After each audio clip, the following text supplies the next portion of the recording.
I'm Veronica. I'm happy to be with you today. Today's video is all about how do you get someone to beg to want to be with you, to see you, to want to talk to you.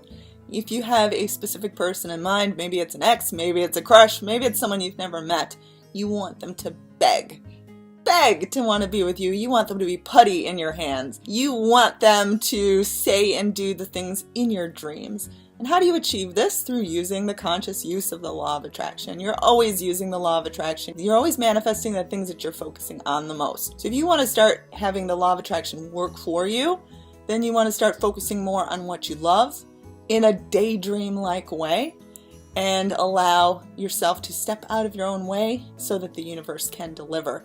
So you want someone to beg to want to be with you. I'm going to tell you things that you specifically need to do and things that you specifically need to avoid doing. So to start with, ask, believe, receive. It really is that simple. In these videos, I make it seem super simple, and that's because it is super simple.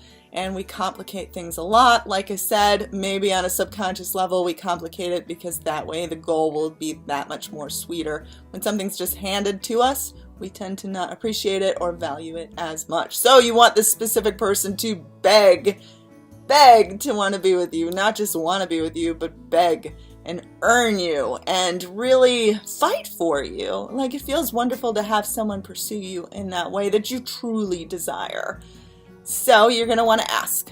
Asking is simply thinking about them in a daydream-like state. Wouldn't it be lovely to be with them? What if they said these wonderful things? How wonderful it would be to go on a date with them, to have them say they want to be with me again, whatever it may be. You can kind of fill in the blanks. But you're going to want to daydream on these things so that when you think about them, you don't think, oh gosh, why am I not with them? Or oh gosh, why isn't it working? You don't think like that. You just think, oh, it would be wonderful. Wow, I love the idea of them. Make the idea of them perfect. Like, you don't think about them and have an attachment and say, well, they have to literally be with me. You just think about them because it's fun. Because the idea of them is so delicious, so beautiful, so amazing. And when you can think about something like that without attachments, that's when it comes into your life, and it comes into your life quick. So you're definitely going to want to think about this on a daydream-like state. You're not going to want to think about them 24/7. And you're definitely not going to want to say to yourself, why isn't it working? What am I doing wrong? Why isn't it working? You're going to want to instead just do your own thing. What makes you happy? Live in the end result. And living in the end result is saying to yourself, okay, so if I was with them, if they were begging to want to see me, what would I be doing? What would I be doing in my daily life? What kind of goals would I be working on? What would occupy my time? Because right now, if you're trying to attract a specific person, a lot of your time and energy is probably on that. Think about it to yourself. If you were with them, all of that time would be free. What would you be doing with that time? So try to get yourself in the end result by doing that. The end result is not play acting. It's not setting out an additional dinner. It's not necessarily making room in your closet. I know some people suggest things like that, but I think sometimes it just promotes lack because you've made some room in your closet and then you're like, oh wait, it's empty. That doesn't feel good. So you know what? Embrace your closet. Have it be full of your stuff, but be ready to have it be changed at any moment. And I think that that readiness is more important than actually doing it. But again, living in the end result is mimicking the kind of life, the kind of thought process you would have. If you were with this person, you'd probably be super excited about living life. You'd be motivated in a way that you're not right now. So definitely do that. Now you're going to want to avoid, again, focusing on them too much. Don't check up on them on social media. Don't look to see what they're doing.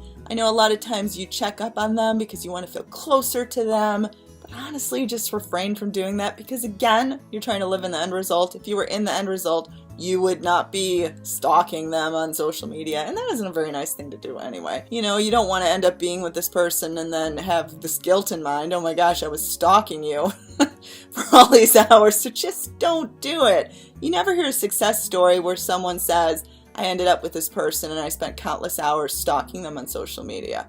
You never, ever, ever hear that. So really refrain from checking up on them because if you were busy being with them, you would not be checking up on them because you'd have no time for it. You'd be too busy doing your thing. So you're going to want to think about them in joy. So when you think about them, and don't force yourself to think about them, don't think you have to think about them all the time, but just think about them, enjoy. Now you're also going to want to have a healthy dose of focusing on yourself. You want to make yourself important. You want to see yourself as the most important thing in the world, so unconditionally accepting of yourself. Let your personality shine bright. Be who you are. Don't think you have to conform to something in order to be with them. Don't say, well, they enjoy this particular sport, so I gotta like it. Like, don't say, well, they're a morning person, so I gotta learn to be a morning person. Or maybe they like a certain kind of food, so I need to give up the kind of food that I really like. No, no, no. You can be individual people and come together beautifully. You don't have to be similar, alike. You don't have to conform to them. Definitely don't rearrange your schedule to spend time with them when they do ask you out. Be your own person, because you want this relationship to flourish. So once you get it, you want it to last. And you do this by maintaining your independence and your beautiful state of being. So I hope these tips could help. I hope you get your specific person. I hope they beg you. They can honestly beg to want to be with you. They can be putty in your hands. They can be anything. But you need to believe it within yourself first and just allow. Just allow. So I'm Veronica. You can email me at veronicaisles@gmail.com. My website is veronicaisles.com. And feel free to contact me. I do offer one-on-one coaching. I hope you have a lovely day. Please subscribe to my channel. And again, get your specific person. It's possible. They can beg you. They can beg to want to see you. It can happen. Have a lovely day.